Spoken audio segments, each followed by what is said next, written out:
Good evening and welcome to episode 67. You are trapped in history with me, your host, Robbie Malcolmson. We're going to continue our journey tonight through more topics in the Industrial Revolution. This is now the third episode in the series. Last episode, we focused more directly on urbanization and restructuring the layout of city and city planning. This episode is second from last for the Unit 6 Effects of Industrialization.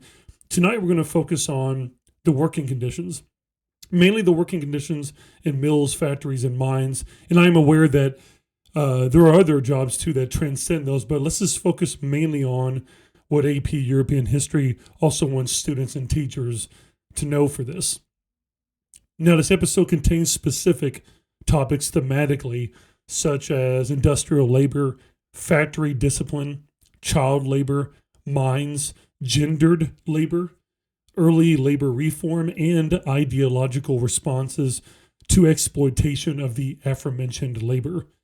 This episode starts with a shift in scale from the city streets of the last episode to the body, the working class, the predominant labor force. Now, industrialization truly reorganized time, motion, and endurance. Work was no longer seasonal or task-based, much like we saw in pre-industrial Europe. This time it was mechanical, repetitive, and measured. The factory, for example, did not just produce coal. For instance, according to AP, Great Britain was especially known for textile production, fabric production, iron and steel production, and the new transportation systems in conjunction with uniquely favorable political, social climates, especially after the enclosure movement discussed in the previous episode. And many of those transportation systems, especially in the second wave, will be focusing on things like trains, railroads, steamships. So just logistics is changing the way industrialization is evolving. Now, industrialization in these factories have produced also a new relationship between humans and time. And also, much like we saw in urbanization, it significantly impacted social class hierarchy and consciousness. For example, again in AP, industrialization, according to them, promoted the development of new classes. Ultimately, we saw the Industrial Revolution had altered the family structure and relations for bourgeois and working class families. Now, one of my friends and one of the best teachers who I've worked with over the 17 years I've been teaching at our school, his name is Adam Webster. He often tells his students to think about the working conditions in early industrialization with the 3 Ds, and those are dark, dirty, and dangerous. So let's dive into that first example by wrestling with a document. And an individual, one of the many individuals that you could select as a teacher or student and cover, and I think a good prerequisite before we do an episode that dive into the Communist Manifesto is to look at one of those co-authors of that, and that is Friedrich Engels. In his writing before, in 1848, he wrote The Condition of the Working Class in England. This is one of the small paragraphs that I will use when I used to do my DBQ in industrialization, which I'm also more happy to share that with any of you that are a student or a teacher. Let's see what Engels actually says about these working conditions, especially the living one, because I thought this is a great way to build off of the last episode too, and to go into how the working conditions are not much better at all, if maybe worse than what the living conditions are. So according to Engels, every great town has one or more slum areas into which the working classes are packed. Sometimes, of course, poverty is to be found hidden away in alleys close to the stately homes of the wealthy. Generally, however, the workers are segregated into separate districts where they struggle through life as they best can out of sight of the more fortunate classes of society. The slums of the English towns have much in common, the worst houses in a town being found in the worst districts. They are generally unplanned wildernesses of 1 or 2 storied terrace houses built of brick. And you can also see this in a video game reference. If we go back to Assassin's Creed Syndicate, which I think was sometime around there in the 20 teens or so, that's another video game way of kind of exploring and seeing how a city like that could be set up. You can also look at another AP reference of Charles Dickens and look at The Tale of Two Cities and other writings that he had done in the past in which he is very descriptive of these. I'm sure there's other references of games, movies, other videos you might be able to look at. But you can see Ingalls hits very closely on those living conditions there, which I think is a great way to spiral back to how we talked about the living conditions under urbanization. And then we're going to focus on those a little bit on the next episode too, as we then connect that to the reforms that need to be made in order to help these people politically. Now let's dive deeper into the working conditions in the mills and the factories. Now, some of these conditions that make up that dark, dirty, and dangerous sort of theme, the specific topics to go under that umbrella concept, so to speak, would be long hours. In many of these cases, there were 12 to 16 hours per day, and your age groups could range anywhere between 5 all the way up to 16 years old or beyond that as far as child labor goes. Very common, it was very low wages. Unsafe working conditions, which we can get into that specifically, strict discipline from owners, and sometimes it include fines, beatings, and dismissal for mistakes. Unskilled workers, which included men, women, and children, were expected to move at the pace of machines. This is where we could bring up again Adam Smith from Unit 4 indirectly, contrasting his efficiency of his arguments of capitalism in this free market society with the human cost of extreme division of labor. Efficiency increased productivity, but at the cost of physical and psychological fragmentation. Was it worth it? Was the human cost in a utilitarian way, to do another reference to Unit 6 here, was it worth it? And these are questions that John Stuart Mill, Jeremy Bentham, and others had wrestled with. Another aspect of the working conditions we should examine is specifically child labor and gendered work. Children were not an exception. They were essential in the Industrial Revolution, especially early on. Factory owners and mine owners, they saw them as small bodies that were able to fit into machines and be able to work on those little hands. Lowered the wages, increased the profits for the owners. Because again, the owners do not have to pay the children as much as they have to pay grown men. Discipline also started early if they're working as children, and you kind of make them into more of a mechanical, obedient worker as they're getting older. And they're also, I think importantly and not to overlook, less likely to obviously form unions, which we're going to get into here later in the episode. Now, in terms of gendered work, though, to set that up, and by that we mean women, women dominated mostly the textile factories, but earned less and faced moral scrutiny from the top, on top of also the physical exhaustion of these long hours and dangerous conditions. Now, reformers, and there's many different ones. We can think of the reformers from socialism, utopian socialism, utilitarianism, feminism, just lots of different ones to consider into it. Marxism, communism, lots of these isms come out of the industrial working conditions. Now, these reformers get into lots of specific ones. They use sentiment and morality to argue philosophically for change, while industrialists framed labor as, hey, they're getting an opportunity here. Without me, as the factory owner or the mine owner, they're not having these job opportunities. And they're not wrong. Again, to go back to the enclosure movement, one of the main reasons a lot of these people are moving to the cities is job opportunities. And they're getting that, but are they really being respected as human beings in these jobs, or just merely like a cog, unskilled cog in this machine that if they need to, they can easily dispose of that person. It's bring in another one to do that. And they have to be able to try to make themselves have more leverage, make themselves less disposable. Now, this clash between the factory owners and the workers and the reformers, it leads to early factory acts being passed. And we see things like the Factory Acts. I think it was 1833. We also see the Mines Act. We also see the 10 Hours Act. These are the three main ones to know for teaching AP European history. I'm sorry, and they were not to necessarily end exploitation of the factory owners and the mine owners of taking advantage of the people, but it was to regulate the excesses in which they were doing so. Now let's look at another location instead of just only the mills or the factories, but take a deep dive into the mines, no pun intended.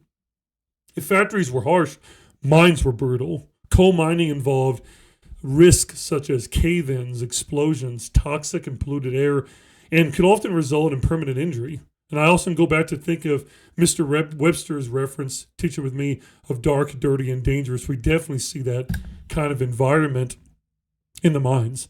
Entire families often had to work underground. Darkness, danger, and dependency defined mining communities. These communities that would sprout out and build its whole entire structure around the mine. Then when the mine would go dry, these communities would just fade. And we see that here where I'm from, like in Kentucky. Look at Eastern Kentucky and a lot of the towns there that were predominant coal towns of the past. So this is not merely just a European issue, but a human global issue. Here, industrial progress literally required people to descend into the earth so others could enjoy light, heat, and movement. This is where industrial optimism collapses into this moral dilemma and tension. It's a great transition point to ideas like resistance that we see in reform and growing ideologies. Given that moral tension, workers didn't just accept these conditions quietly. They progressed as they were willing to and able to finally begin different types of labor unions. Now, according to AP, workers established labor unions and movements promoting social and economic reforms that also developed into political parties. These would enable them to have leadership, gain leverage, collectively bargain with the owners, and if needed, go on strike, although many of these strikes would be met with violent resistance. Additionally, according to AP, workers established labor unions and movements to promote social and economic reforms that also developed into these parties, in which we touch base on this more in the next episode. And some of these groups we can talk about here is topics like the trade unions themselves, whatever they might be. For example, we can look at the textile worker trade unions. You know, it's going to be not just men, but have women involved into it, children involved into it. People protesting, people getting involved in politics, because if you think about it, politics has to be involved. Many of these situations, factory owners, mine owners, are not just going to willingly change. You have to get the government, someone who has the power to enforce these new laws and acts, to be in position of that. So you're going to see definitely a connection here, and more people migrating from the working life into the political life in order to make some of these changes. One of the specific resistance that's unique that is taught in AP is the Luddite resistance in England. Now, these were people that not only protested, but in some cases even destroyed property and broke down machines on purpose in order to protest with the factory owners. And this is where maybe some factory owners start going, okay, we're going to resort in even more violence and even more force. And in some cases, factory owners and mine owners would hire gunmen to use fear and force to be able to try to force the workers back to work while doing that too. And don't forget, in American history, we see lots of different examples of riots and protests and things that broke out and came out of these labor unions and these things that had happened before. Again, this is not just only a European kind of issue. We also see the idea of Chartism and Chartists, also these people in groups that are trying to charter in new ideas and bring new ideas forward to try to get actual legal change from the government to be able to come in and fix a lot of these working condition problems. We also see socialist critiques, and we're going to look at a specific one here shortly with Flora Tristan. But let's kind of look at Karl Marx here a little bit too, because he's going to be coming up here pretty soon. As right before I start Unit 7, I'm probably going to take a little bit of a dive into Karl Marx and Engels' Communist Manifesto, which I think is one of the most important books of the semester. This ideological turning point and the way people started to look at the working conditions and be able to try to address them, especially legally and not just philosophically, this is where Karl Marx enters, especially around that 1848 49 window there.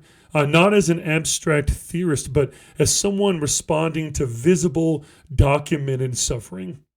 Labor conditions didn't just inspire reform, they inspired entire political worldviews to change. The human cost of progress we have to think about here, industrial Europe forces a question that still haunts all of us today and haunted people like Karl Marx. What level of suffering is acceptable for economic growth?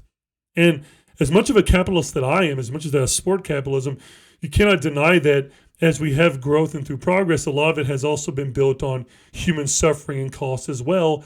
This has also been throughout history, but you could argue it was even more exacerbated during industrialization, although great effects come out of industrialization too.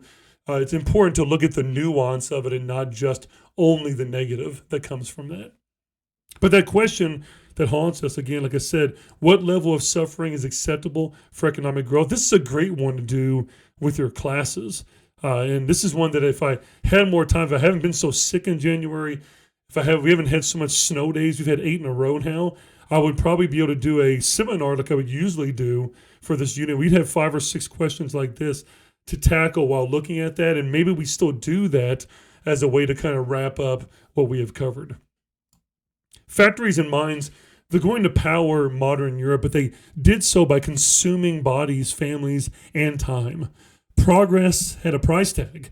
Workers paid it first. And again, that is not an anti-capitalist or an anti-industrialization take. That's just one of the realities of the actual experience on there. And you can also have a whole episode where we focus on the positives that come out of that too. Having like for example, we're not going to see like famines in Western Europe anymore, mainly due to the agricultural revolution and the industrial revolution. So why does this still matter today? Well, every modern debate about labor, automation, productivity, and even hustle culture traces back to these spaces. The factory floor never really disappeared, it just evolved. Let's wrestle with one more document. A document that I use every year. I really like this one from Flora Tristan, another individual that you could use for AP European history. And she is a French utopian socialist. Just to kind of sum up this, a utopian socialist is one of these many of these 19th century, 1800s reformers who try to propose establishing ideal cooperative communities, a lot like Robert Owen with his kind of community idea of this creating a more equitable society. She was also a famous feminist activist too. She's another good connection to show with continuity with Mary Wollstonecraft in Unit 4. I know she fought for more women's rights and education, but Flora Tristan would also have been able to be someone to get that education and then capitalize on that to try to help women in the working class. Also, this is going to further help women for the suffrage movement later, maybe even indirectly the temperance movement and other topics like that. But I felt like this particular paragraph, to do an American reference for any of you that are teachers or have had American history already, it reminds me a lot of Upton Sinclair. And Upton Sinclair's famous book of The Jungle, in which he goes into the meatpacking industries in Chicago and talks about those conditions. I kind of approach this with that same sort of mindset.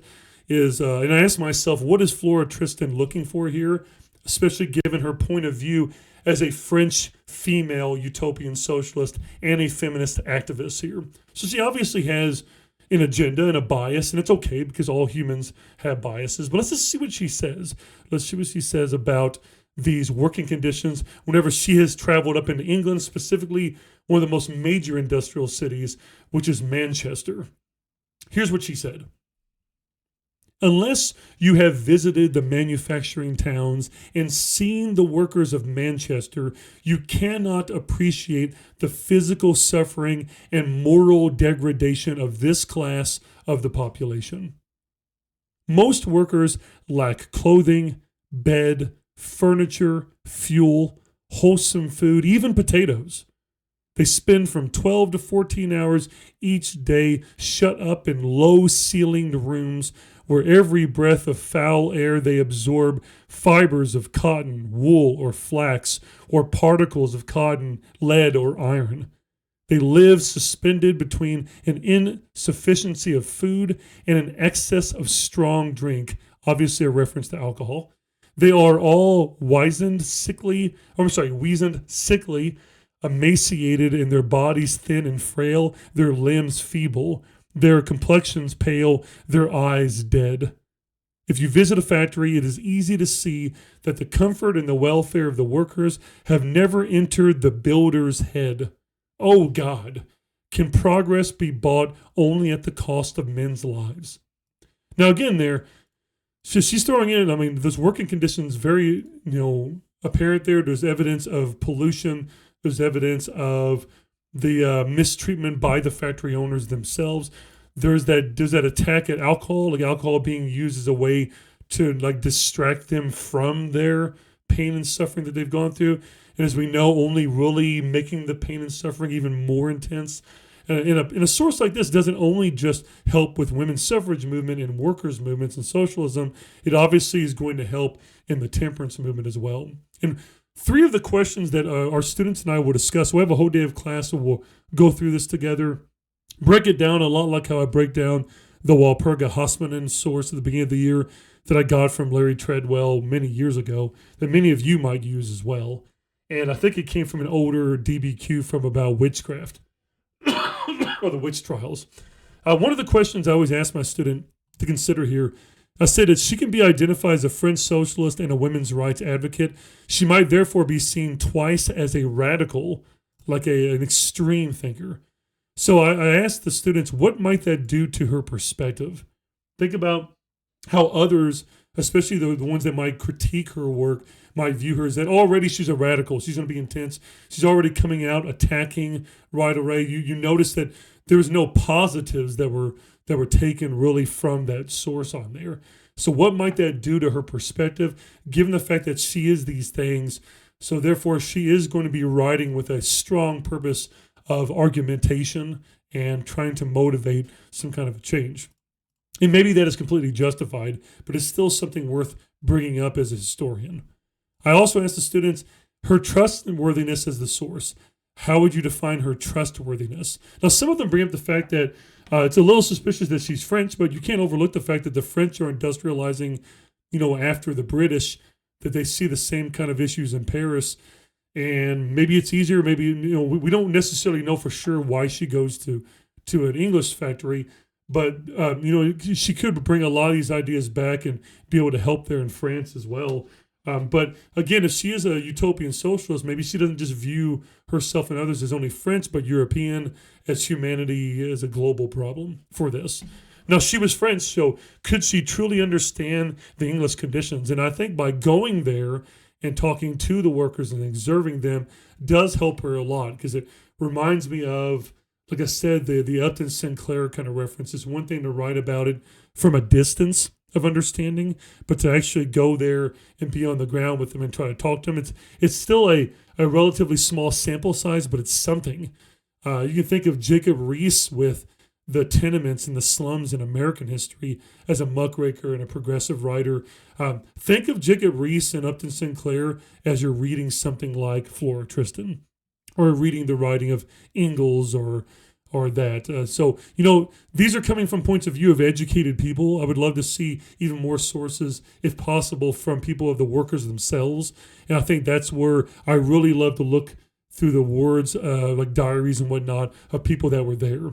But these people that are educated, they could be the voice of those people, and maybe they can be partly that bridge that connects the political upper class side with the working class side to be able to elicit some of these changes.